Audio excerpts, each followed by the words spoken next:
कि पता सबको होता है कि मृत्यु होगी, शरीर को छोड़ना पड़ेगा, लेकिन मुझे जितना लगता है वो ऐसे है कि सबको भय लगता है उस मृत्यु से। इतना डर क्यों? जानवर को भी देखते हैं तो उसको भी बहुत तगड़ा भय है, और मनुष्य को तो है ही। आपके प्रश्न का मतलब ये है कि जब मरना है ही है, हाँ, सबको तो पता है भय क्यों? हाँ, नहीं, सबको मालूम है कि जिसको जन्म हुआ उसकी मृत्यु होगी जरूर। जो भगवत भक्त है ना, वे भी एक बार शरीर छोड़ेंगे। माने भगवत अवतारी है जो शरीर धारण किया, वो भी शरीर छोड़ेगा, वह भी शरीर छोड़ेगा ना। तो शरीर छोड़ना सुनिश्चित ही है, तो डरना क्यों? मतलब जीव डरता क्यों है? इसका कारण एक ही बन गया कि यदि वास्तव में वे परमात्मा की कृपा से अंतिम मौत को समझ जाए, अंतिम मौत को समझ जाए, तो निश्चित वह डरेगा नहीं। अंतिम मौत एक होती है, और एक होती है जन्मना और मरना। जन्मना और मरना मानी आना और जाना। जब आना और जाना हो रहा है तो या में क्या होता है कि आपके आने जाने में कष्ट परेशानी इसमें दिया जा रहा है, हर ग्रंथ में दिया जा रहा है कि जन्मने और मरने में दुसह दुख है, दुसह दुख है। क्यों जन्म रहा है, क्यों मर रहा है? जन्मर क्यों मर रहा है? क्योंकि उसका कुछ अपना बना लिया, वही खेल में विघन डाल दिया है। जब खेल में विघन डल गया तभी उसका बार बार वह खेल में आना और जाना हो गया। अब आना जाना जब हो रहा है तो जन्मने का और मरने का दोनों का दुसह दंड है, दुसह परेशानी है। तो ये मौत को देख चुका, एक मौत नहीं, यह हजारों मौत स्वीकार कर चुका पहले।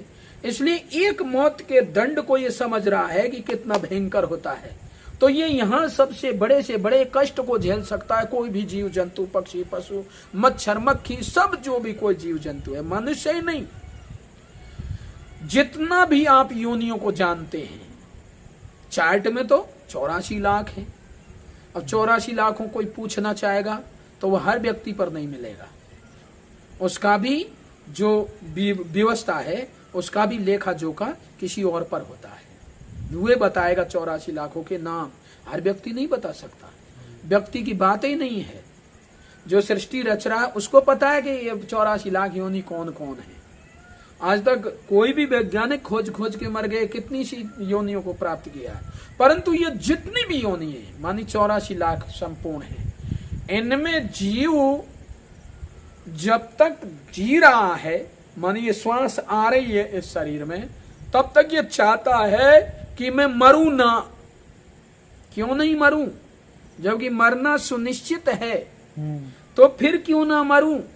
इसलिए कि मरना दुसा दुख है और अब मुझे जाना है, मौत मुझे मिलनी है, और मौत ही दुख का बहुत बड़ा कष्टकारक विधान है मौत।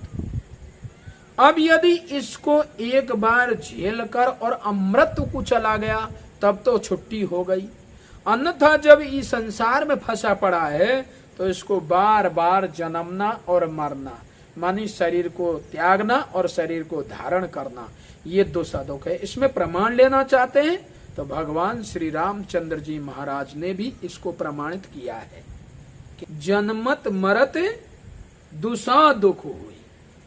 भगवान श्री कृष्ण ने भी इसको प्रमाणित किया है गीता में। देखिए, हे अर्जुन, यदि तू जरा और मरण से मोक्ष चाहता है, जरा मरण मोक्ष आए, यदि या बुढ़ापे से और मृत्यु से यदि तू डर रहा हो, भयभीत हो, तो तुझे मैं मोक्ष दे सकता हूं, मेरे आश्रित हो जाइए। तो भय तो बताया ना, यदि तू इससे भयभीत हो गया हो तो, क्योंकि ये भयावह स्थिति है मरने की और जन्म लेने की। पर जन्म में तो वह डरेगा ही, कि डरे या क्या करे, वो गर्भ में बैठा है, इसलिए वहां का तो लोगों को मालूम नहीं है। इधर जाने का तो सबको मालूम है कि वह डरता है आदमी, उधर से आने वाले को कौन समझेगा? वह भी तो भागवत में और रामायण में है, हे प्रभु इस कष्टकारक दुनिया सिया से निकाल दो मुझे, फिर मैं तेरा भजन करूंगा, मैं कभी इस कोठरी में नहीं आऊंगा, ये भयंकर दुखदाई है। फिर गरुड़ पुराण में लिखा है कि जब जन्म लेता है तो जैसे माँ को दर्द होता है, 100 बिच्छू के बराबर दर्द होता है, ऐसे ही उस बच्चे को भी 1000 बिच्छू के बराबर दर्द होता है एक बार जन्म लेने पर। तो मृत्यु में भी दुसा दुख हो रहा है। इसलिए भगवत कृपा से जन्म और मृत्यु में बड़ा कष्ट है, इसलिए ही जीव शरीर छोड़ना नहीं चाहता, फिर भी छोड़ना ही पड़ता है। यदि इससे बचना है तो परम प्रभु परमेश्वर की शरण में आ जाइए। एक बार शरीर छूटेगा तो दुख वाला नहीं छूटेगा, यह की भी गारंटी दी है भगवान ने। दुसा दुख वाला शरीर नहीं छूटेगा भगवान के शरण होकर। अच्छा। तो वह कैसे छूटेगा? जैसे भागवत में लिख रहा है, जैसे हाथी अपने गले में माला जैसे त्याग देता है, इसी प्रकार से भगवत भक्त अपने शरीर को सहजता में त्याग देता है और फिर उस जीव को परमेश्वर अपने पास ले जाता है। इसलिए उसके शरीर छोड़ने में कोई कष्ट नहीं होता है। ये भगवान श्री कृष्ण ने और इधर से भगवान श्री राम ने भी इसका प्रमाणित किया।